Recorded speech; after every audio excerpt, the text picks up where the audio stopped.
नमस्कार, आप सभी का बहुत बहुत स्वागत है स्टेट लाइव में। मैं हूं आपके साथ शालिनी राणा। शुरुआत करेंगे स्टेट लाइव की झारखंड की खबरों से।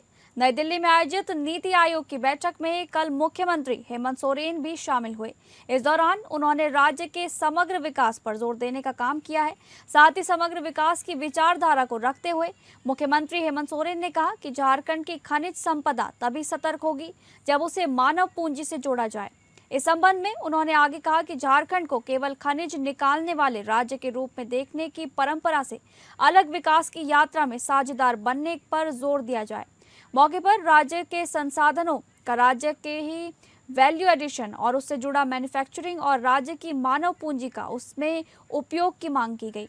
बैठक में हेमंत सोरेन ने केंद्र सरकार से आग्रह किया कि क्रिटिकल मिनरल्स आधारित उद्योग विकसित करने के साथ साथ नॉलेज, रिसर्च और इनोवेशन के केंद्र विकसित करने में झारखंड को सहयोग मिले। उन्होंने textile, electronics, green energy, logistics और एग्रो फूड प्रोसेसिंग के बड़े निवेश को राज्य में बढ़ावा देने की वकालत की। इसके साथ ही मुख्यमंत्री ने कहा कि माइनिंग और मिनरल्स क्षेत्र में एआई बेस्ड मिनरल एक्सप्लोरेशन और सस्टेनेबल माइनिंग प्रोजेक्ट्स को बढ़ावा देने और झारखंड को उद्योग एवं रोजगार का नया केंद्र बनाने की दिशा में प्रयास जारी है। अंततः केंद्र सरकार के सहयोग और मार्गदर्शन का झारखंड आकांक्षी है, ये कहते हुए सीएम ने शिक्षा, स्वास्थ्य और कौशल को विकास का मूल आधार बताया। इसके अलावा उन्होंने विकसित भारत 2047 के लक्ष्य के साथ राज्य को नई दिशा देने की बात करते हुए ये कहा कि राज्य में 38,000 आंगनबाड़ी केंद्रों में से 15,000 के पास भवन नहीं है। इसके बावजूद पोषण अभियान और सामार से कुपोषण में सुधार हुआ है। वहीं बच्चों को प्रतिदिन अंडा उपलब्ध कराया जा रहा है। 5,000 नए आंगनबाड़ी भवन राज्य सरकार अपने संसाधनों से बना रही है। मुख्यमंत्री ने आगे कहा कि राज्य में सीएम स्कूल ऑफ एक्सीलेंस से अब आईआईटी और मेडिकल में बच्चों का चयन होने लगा है। साथ ही राज्य सरकार 5,000 उत्कृष्ट विद्यालय बनाने के लक्ष्य पर काम कर रही है। हेमंत सोरेन ने ये कहते हुए पीएम श्री और केंद्रीय विद्यालयों की संख्या बढ़ाने की मांग भी रखी और झारखंड में एनसीईआरटी का क्षेत्रीय केंद्र स्थापित करने का आग्रह भी किया। इसी बीच मुख्यमंत्री ने राज्य की विकास योजनाओं का खाका रखते हुए ये कहा कि राज्य हर साल 1 लाख से अधिक युवाओं को रोजगार से जोड़ रहा है। सारथी योजना के तहत 6.76 लाख युवाओं को प्रशिक्षण दिया गया है। साथ ही एआई, ईवी, ड्रोन और सोलर जैसे क्षेत्रों में युवाओं को तैयार किया जा रहा है और 53,000 महिलाओं को आधुनिक तकनीकी क्षेत्रों में प्रशिक्षित किया गया है।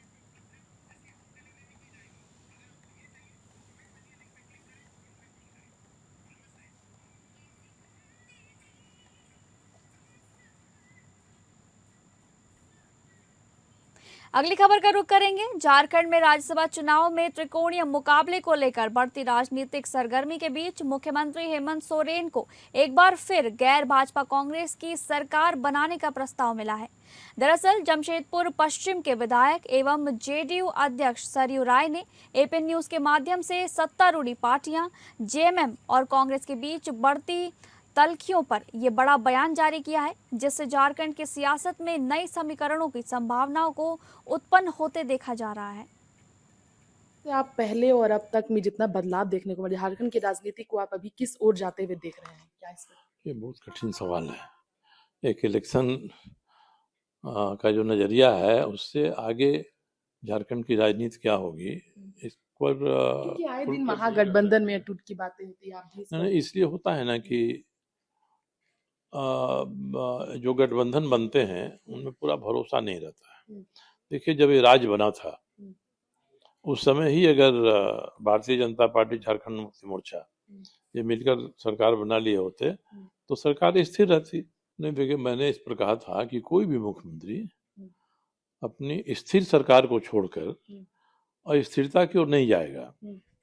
कांग्रेस का समर्थन उनके साथ है तो ये बिल्कुल ही 56 विधायकों के समर्थन वाली सरकार है, स्थिर सरकार है। और हम लोग जो कहते हैं उसमें जाएंगे मुख्यमंत्री तो 2-4 लोगों की का ही बहुमत रहेगा। तो व्यवहारिक है कि कोई भी मुख्यमंत्री स्थिरता को छोड़कर अस्थिरता की ओर नहीं जाएगा। अब जब भी नया वित्तीय वर्ष शुरू होता है तो 4 महीने तो सरकार को अपने ही बलबूते काम करना पड़ता है।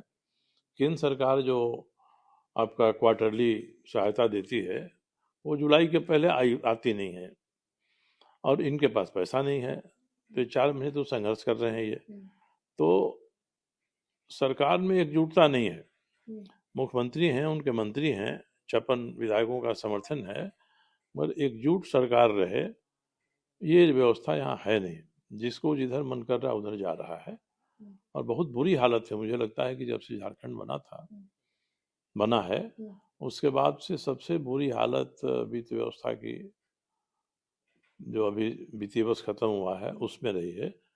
हम लोग तो मांग करते हैं कि मुख्यमंत्री को एक श्वेत पत्र जारी करना चाहिए वित्त व्यवस्था के बारे में जी, कि आखिर झारखंड के लोगों के काम का क्या होगा, उनकी जो आकांक्षाएं हैं हर ब्लॉक में, गांव में, सब जगह, उसका क्या होगा। इस तरह की व्यवस्था रहेगी तो बिहार ही पूरा देश है आपके लिए, हम्म, और आपकी राष्ट्रीय पार्टी भी बिहार की ही है, हम्म, और बिहार की पार्टी भी बिहार की है। बिहार से बाहर आप कदम रखना चाहते हैं कि नहीं रखना चाहते हैं, तो इस पर ही निर्भर करता है। ये तय कर लें तो कल से विस्तार हो सकता है। जी, बहुत बहुत शुक्रिया।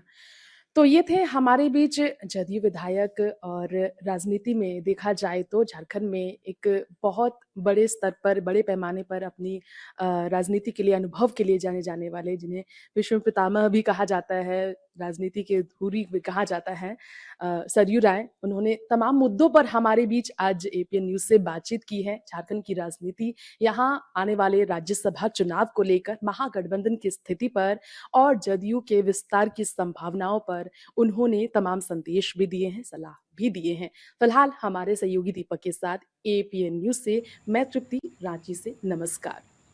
इसी कड़ी में झारखंड में राज्यसभा चुनाव को लेकर पक्ष विपक्ष में सियासी गहमा गहमी का माहौल भी बना हुआ है।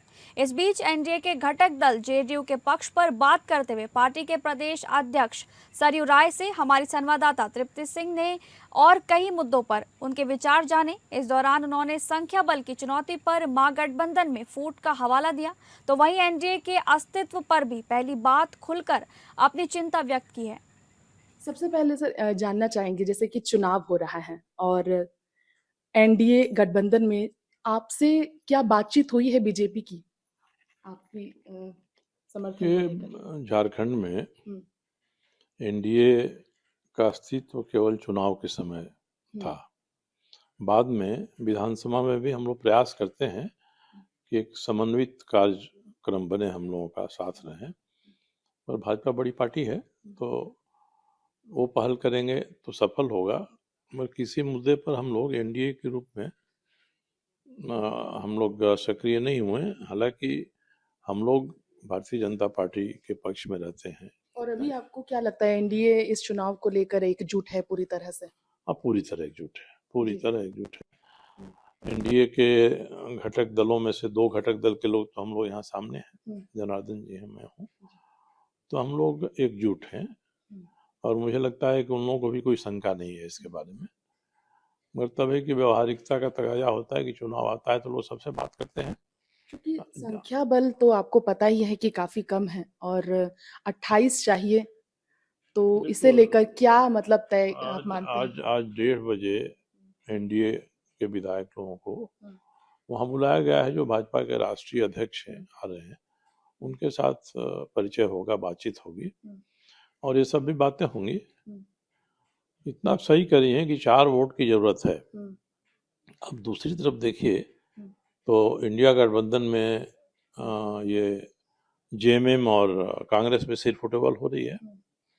आज पता चल जाएगा कि 2 लोगों का पर्चा जेएमएम लेता है कि नहीं लेता है, या 2 लोग उनकी तरफ से नामांकन करते हैं तो विड्रॉल के दिन एक आदमी विड्रॉ भी कर सकता है। अब कांग्रेस के साथ जेएमएम का किस तरह से गठबंधन रहता है इसमें, अगर ये बिल्कुल गठबंधन टूट जाएगा, वो भी 2 करेंगे तो एनडीए के लिए तो रास्ता खुल जाएगा। क्या वजह है कि इस महागठबंधन में इस तरीके की असंतुष्टि है विधायकों में, जो कि लगातार इस तरह की बात भी सामने आती रहती है? और विधायकों ने पार्टियों में ही है। देखिए, जब गठबंधन की सरकारें चलती हैं तो हर जगह लोगों को नाप तोल के कदम रखना पड़ता है और कहीं अपना कुछ त्याग करना पड़ता है, कहीं कुछ पाते हैं लोग। तो पिछले विधानसभा के चुनाव बिहार में हुए, बंगाल में हुए, असम में हुए, उस समय जिस तरह का व्यवहार कांग्रेस का रहा जेएमएम के प्रति, उससे ही इनके मन में तलखी बनी हुई है। अगली खबर का रुख करेंगे। प्रधानमंत्री नरेंद्र मोदी के 12 वर्ष के कार्यकाल को नेता प्रतिपक्ष बाबूलाल मरांडी ने सेवा, सुशासन, विकास, विश्वास और जन कल्याण को समर्पित कहते हुए रांची स्थित भाजपा कार्यालय में एक संवाददाता सम्मेलन का आयोजन किया। इस दौरान उन्होंने कहा कि एक निर्वाचित प्रधानमंत्री के रूप में आज 4,400 से ज्यादा दिन पूरे कर वे देश में सबसे लंबे समय तक लगातार प्रधानमंत्री रहने का रिकॉर्ड स्थापित कर चुके हैं। ये देश और भारतीय जनता पार्टी के लिए स्वर्ण अक्षरों में लिखा जाने वाला अध्याय है। बाबूलाल मरांडी ने इस प्रेस वार्ता में केंद्र सरकार की उपलब्धियों पर बोलते हुए ये भी कहा कि इन 12 वर्षों में विकास कार्यों की एक लंबी फहरिस्त है और जितना भी कार्य किया गया है वो अद्भुत है। मोदी सरकार ने विकास के कई कीर्तिमान स्थापित किए हैं। वहीं कांग्रेस के लिए जो गरीबी सिर्फ नारा भर था, इन 12 वर्षों में मोदी सरकार ने 25 करोड़ लोगों को गरीबी रेखा से बाहर निकाला है। नेता प्रतिपक्ष ने कहा कि पीएम ने प्रभावी एवं दूरगामी कदम उठाए हैं। 12 वर्षों का ये सफर केवल उपलब्धियों की नहीं बल्कि 140 करोड़ देशवासियों के विकास, विश्वास, आकांक्षाओं और विकसित भारत के संकल्प को साकार करने की गाथा है। वहीं झारखंड के संदर्भ में उन्होंने कहा कि 2.02 करोड़ जन धन योजना के खाते हैं। 1.35 करोड़ से अधिक आयुष्मान कार्ड बनाए गए हैं। 2.64 करोड़ गरीब कल्याण योजना के लाभार्थी भी हैं।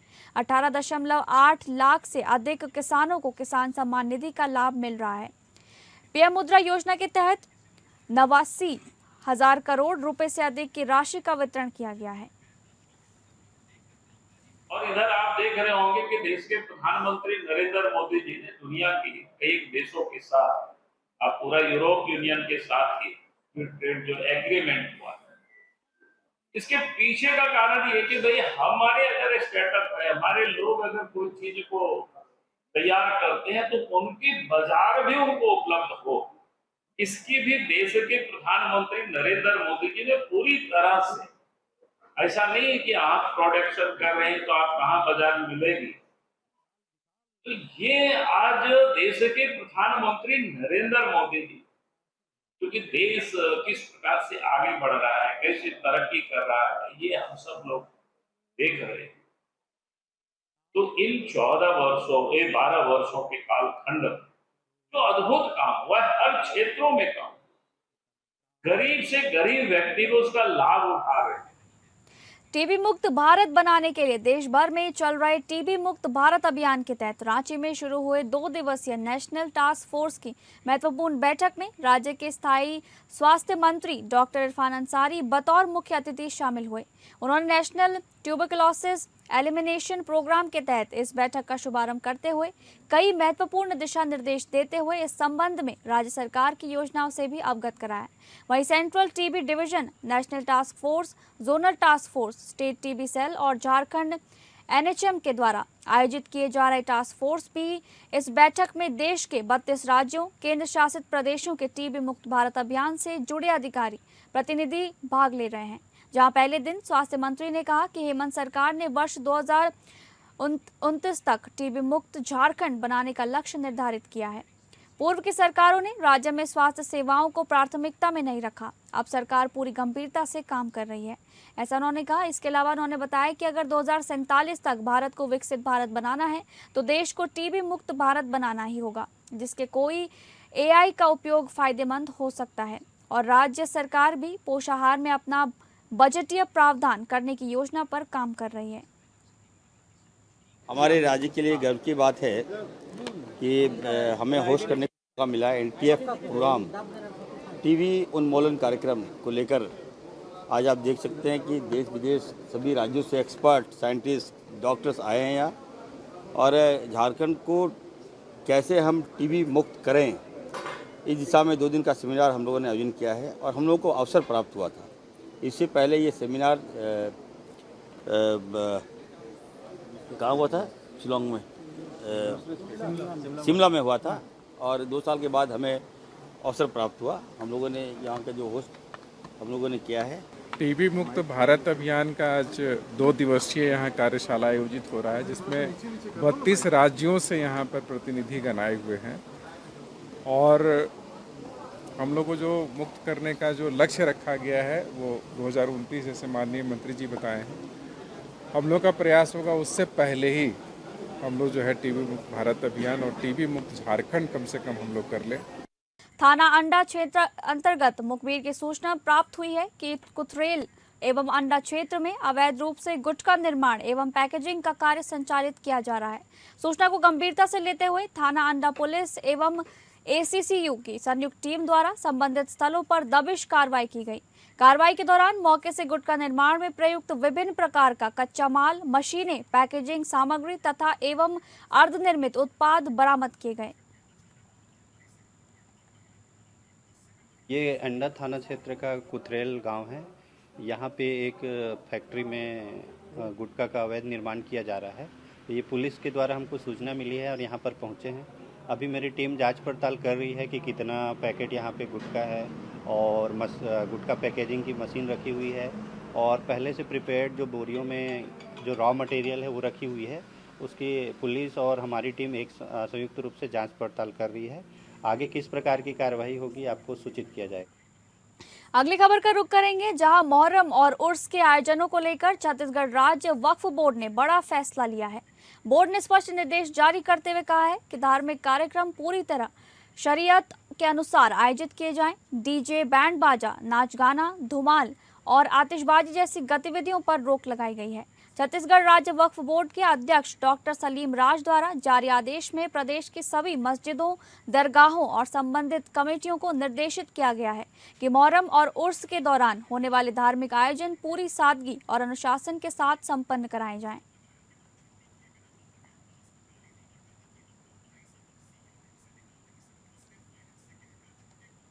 अगली खबर, नगर पालिका निगम चिरमिरी द्वारा शहर के 10 वाटर ATM के मरम्मत एवं सौंदर्यकरण के लिए लाखों रुपए का टेंडर जारी किया गया था ताकि लोगों को स्वच्छ और शुद्ध पेयजल की बेहतर सुविधा मिल सके।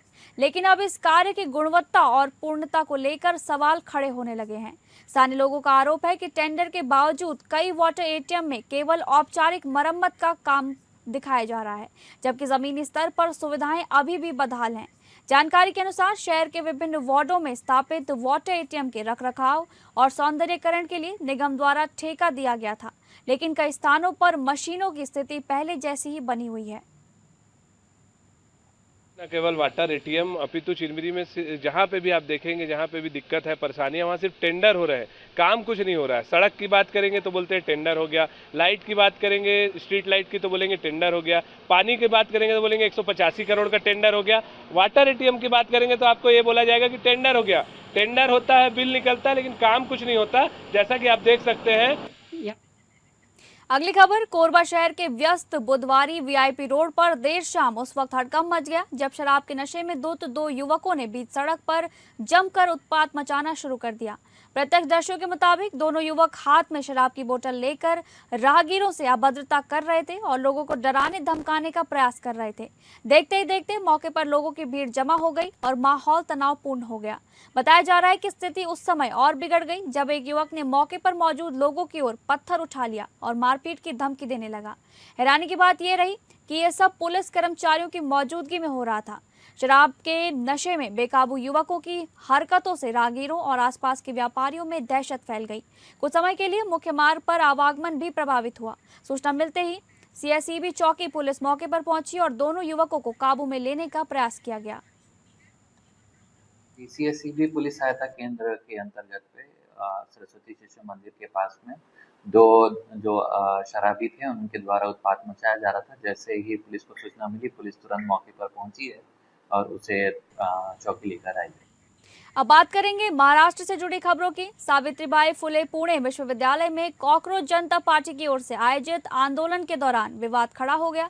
मुंबई के social media influencer Faizan Ansari ने आंदोलन का विरोध करते हुए CJB पर गंभीर आरोप लगाए।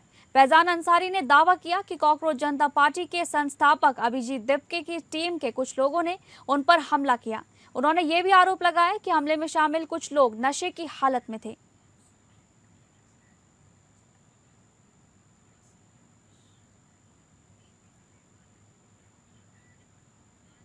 अगली खबर, एयर इंडिया की AI 171 विमान दुर्घटना को 1 वर्ष पूरा हो चुका है, लेकिन अब तक जांच की अंतिम रिपोर्ट सार्वजनिक नहीं होने से मृतकों के परिजनों में नाराजगी बढ़ रही है।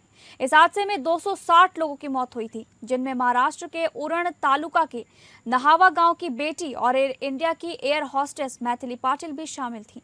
1 साल बीत जाने के बावजूद दुर्घटना की सच्चाई सामने नहीं आने पर मैथिली के परिवार ने सरकार और संबंधित जांच एजेंसियों से जल्द अंतिम रिपोर्ट जारी करने की मांग की है।